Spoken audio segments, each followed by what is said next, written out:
똑같은 5억짜리 아파트로 주택연금을 가입해도 누구는 평생 월 150만 원씩 받으면서 웃고 누구는 고작 몇 년 못 가 후회를 한다고 합니다. 오늘은 주택연금을 통해 내가 얼마를 받을 수 있는지 계산 방법부터 손해보는 사람들까지 전부 알려드리겠습니다. 오늘 영상 끝까지 보시면 주택연금 때문에 후회하는 일은 절대 없을 겁니다.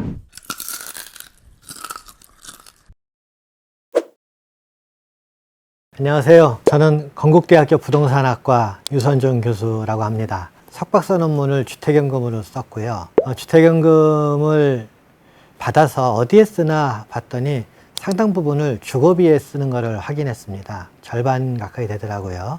이런 부분들에 대해서 관심을 갖고 연구를 하게 되었습니다. 먼저 주택연금은 무엇인지 설명해 주세요. 주택연금은 주택을 담보로 대출을 받아서 생활자금으로 쓸 수 있도록 서포트하는 공적연금의 일환입니다. 주택금융공사에서 공적보증을 하고 있고요. 그리고 매월 일정액을 대출금의 형식으로 받는데요. 이 부분들이 사망 시점까지 공적 보증을 통해서 처음 계약한 금액을 끝까지 받을 수 있도록 되어 있고요. 이 부부 중에 한 사람이 먼저 하늘나라 가더라도 남은 배우자에게 또 일정 금액이 지속적으로 수혜되도록 제도가 설계되어 있습니다. 그래서 이 주택연금은 빨리 받는 게 사실은 이득이라는 생각이 듭니다. 주택연금은 어떤 사람들이 가입할 수 있는 건가요? 주택연금은 가입 연령이 과거엔 65세였다가 60세였다가 지금 55세까지도 낮춰져 있는데요. 이 가입 연령을 점점 낮춰서 꼭 고령자가 아니어도 주택연금의 형태로 생활비가 필요한 세대들에게 지속적으로 이 대출을 해줄 수 있도록 되어 있고요. 그리고 대상 조건들은 1주택 보유자인 경우에 공시가격 12억까지인 경우에 담보로 신청할 수 있도록 되어 있고요. 보통 주택에 살고 있지만 돈이 필요한 경우에 보통 집을 매각을 해서 이 생활비를 받거나 또 목돈을 받으려고 생각을 하잖아요. 근데 주택연금 같은 경우는 이 대출의 형태로 이 부분 목돈을 빌려주기도 하고 생활비를 빌려주기도 하는 이런 형태로 설계가 되어 있습니다. 그러니까 내 집에 그냥 살고 있으면서 지속적으로 현재 있는 이 주택을 담보로 대출금 형식으로 목돈이든 또는 월 수령액을 받을 수 있도록 설계가 되어 있기 때문에 아무래도 돈이 필요한 입장에서는 매각을 하지 않은 상태에서 활용할 수 있는 상품이 아닐까 하는 생각도 듭니다. 주택연금의 큰 특장점이라는 게 있다면 어떤 건지.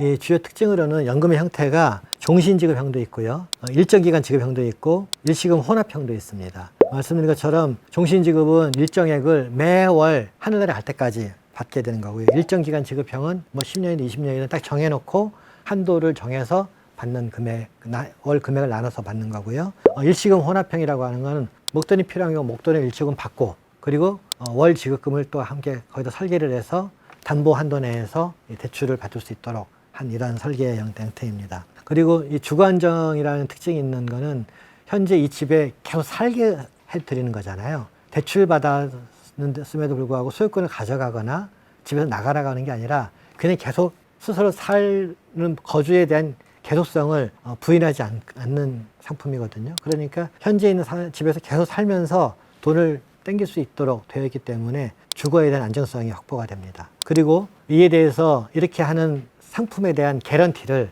공적 보증 형식으로 한국주택금융공사가 하고 있습니다. 그렇기 때문에 이렇게 된 상품은 지속적으로 상품에 대한 안정성을 정부가 보증을 한다라고 하는 거니까 되게 이 부분들은 이제 대출 받는 입장에서도 안정적으로 하늘을 갈 때까지 받을 수 있구나라는 확신을 갖게 된다라는 의미입니다. 연금액은 어떻게 산정되나요?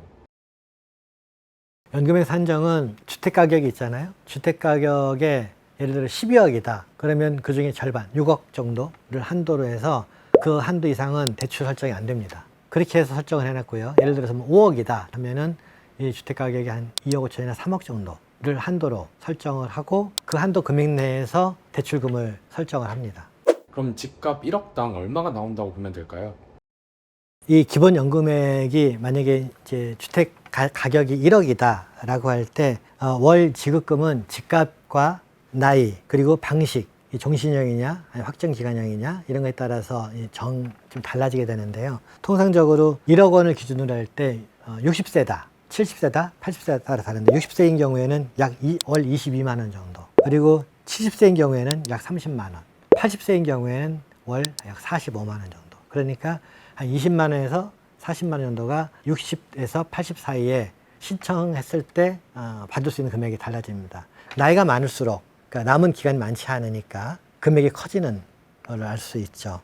그래서 이 부분들은 매월 지급하는 부분들을 말씀드린 것처럼 한국주택금융공사가 보증을 하고 있고요. 그리고 처음에 이 계약을 할 때는 초기 보증 수수료가 있어요. 한 번. 1.5% 받습니다. GP값에. 그러니까 1억의 담보라면 1.5%니까 150만 원에 해당하는 거를 초기 보증료로 한번 띄고요. 물론 이 모든 거는 대출로 일어납니다. 본인이 내는 건 하나도 없고 담보를 넣은 순간 비용은 모든 비용은 그 안에서 상계가 됩니다. 비용이 나가지만 굳이 확인할 필요는 없는 그런 걸 수도 있습니다. 조금 정리하면은 1억짜리 주택을 갖고 주택을 받는다. 그럼 월 수료액은 약 한 20만 원에서 한 45만 원 정도 된다. 그리고 상한액은 이제 12억이었던 게 뭐 1억으로 되니까 그냥 1억 그대로 적용되는 거고, 보증료는 한 150만 원, 1.5% 받는다.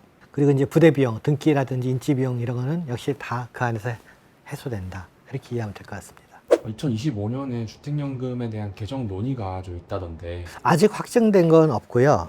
지금 말씀드린 것처럼 담보 한도를 5억에서 6억 또는 6억에서 더 끌어올려야 되는 게 아니냐. 왜냐하면 그래야 보증액이 더 늘어나거든요. 지급이 더 늘어나는 거니까. 그리고 이제 지방에 있는 저가주택, 지방주택들에 대해서는 비율을 좀 더 높여줘야 되는 게 아니냐. 이런 이야기도 하고 있고, 그래서 이제 가입자들의 월 수령액을 조금 더 높일 수 있는 방향으로 이 제도 개선이 돼야 될 필요가 있겠다. 뭐 이런 얘기도 하고 있고요. 그리고 이제 이 산정 체계가 있어요. 담보 한도 비율이라든지 여기에 들어가는 기대 이율이라든지 하는 이제 적용하게 되는 시뮬레이션이 있는데요. 산정 체계에 대한 변화를 좀 줘서 결과적으로 대출자들이 주택금 신청한 사람들이 조금 더 많은 수혜를 받을 수 있도록 제도 개선이 돼야 되겠다 하는 논의가 있었고, 그런 방향으로 제도 개선이 진행되는 것으로 알고 있습니다. 주택연금에 가입하면 손해인 사람도 있나요? 아까 말씀드린 것처럼 이 주택연금은 가입하자마자 1.5%라고 하는 보증료를 떼어요. 그러니까 1.5%면은 어쨌든 10억짜리다 라고 하면은 1,500만 원을 떼는 거거든요. 그러니까 이 큰 돈을 한꺼번에 떼어서 나중에 대출로 이걸 잡아버리거든요. 그래 버리면 실제로 예를 들어 그렇게 하고 나서 뭐 몇 달 안 쓰고 이제 상환했다. 그러면은 내가 받은 돈 얼마 안 되는데 왜 이렇게 큰 돈이 떨어져 나왔냐고 항의를 하게 되는 상황이 발생을 하죠. 그러니까 이 단기적으로 이용을 하고 뭐 사망을 한다거나 아니면 이제 해지를 하거나 이렇게 됐을 때는 손해를 볼 수 있죠. 또 하나는 이제 주택 가격이 막 급등하는 시기에 이걸 가입을 하면은, 내가 가입했을 때에는 예를 들어서 이게 7억이었는데 가입하고 나서 이게 10억이 됐어. 그러면은 7억 시점으로 담보는 설정이 돼 있거든요. 10억으로 설정하면 금액이 더 커지는데 10억으로 해줘 라고 하는데 그거 안 해주거든요. 해지하고 다시 해야지. 그러니까 이렇게 가격이 막 급등하는 시기에 그 급등하기 전에 가입을 한 경우에는 아무래도 좀 가입하고 나서 왜 난 금액이 이거밖에 안 되지? 이런 생각을 할 수도 있죠. 한국 사람들은 주택연금을 별로 선호하지 않는다고 들었거든요.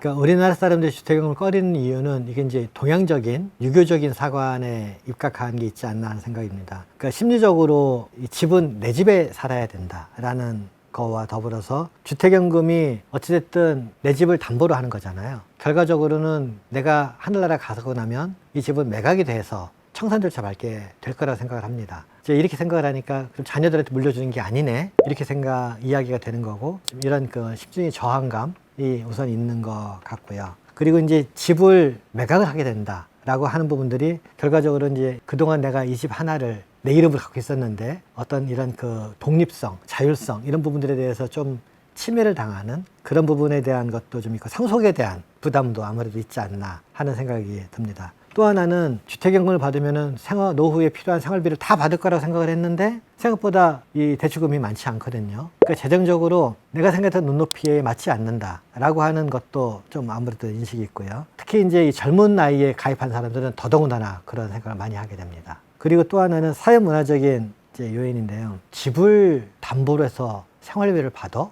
이런 부분들에 확 내켜 열려 있지 않는 거거든요. 그러다 보니까 말씀드린 것처럼 심리적인 요인 또는 재정적인 요인, 사회문화적인 요인, 또 상속에 대한 이런 부분들이 이제 맞물리다 보니까 아무래도 주택연금을 흔쾌히 내켜서 기꺼이 주택연금을 하는 경우는 그렇게 많지 않은 상황이 아닌가 싶습니다. 해외 사례는 좀 다를까요?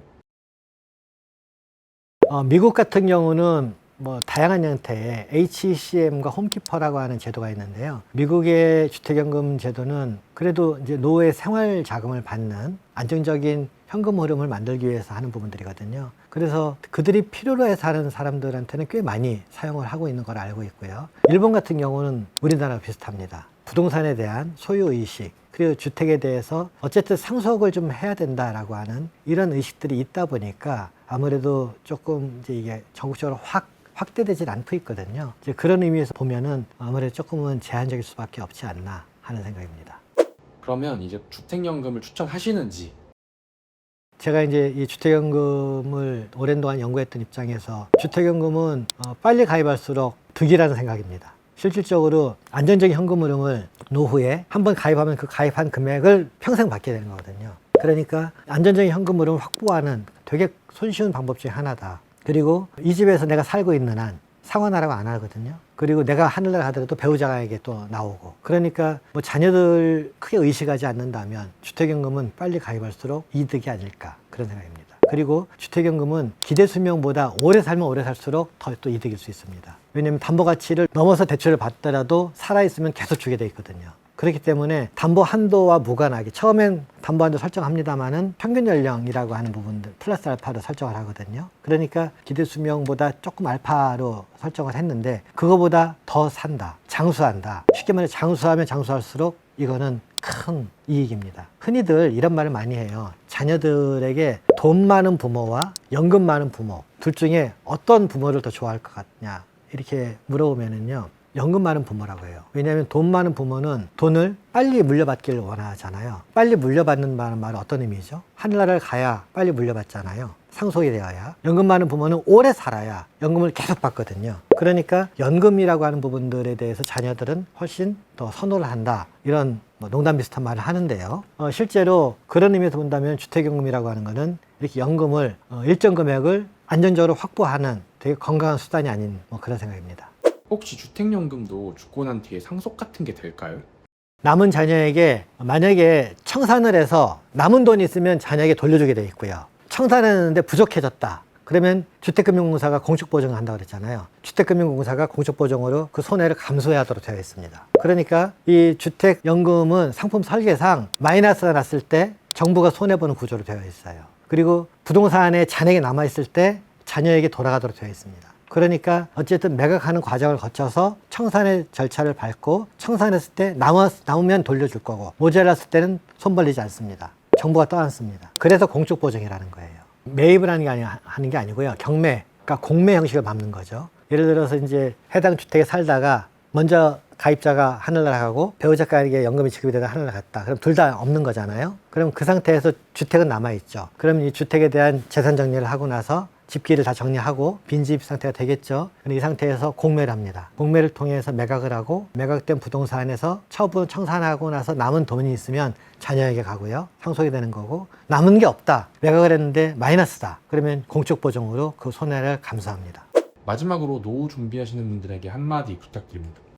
연금이라고 하는 거는 단순한 재정수단이 아니고요. 안정적인 삶과 선택적 자유를 확보하는 아주 건강한 도구입니다. 그래서 이 수령 방식과 투자 전략 그리고 생활 계획을 미리 사전에 구체적으로 각자의 스탠스를 명확히 해야 될 필요가 있고요. 그리고 각자의 건강, 주거, 사회적 관계까지 함께 고려해서 재정적 독립 그리고 삶의 질을 보살펴야 하지 않을까 싶습니다. 그러니까 연금 자체를 목표로 하기보다는 노후 생활의 한 축으로 연금이 활용이 되고 그리고 주택, 건강, 사회적 연결 그리고 통합적으로 이런 부분들을 함께 준비하는 과정들이 필요하지 않을까 하는 생각입니다.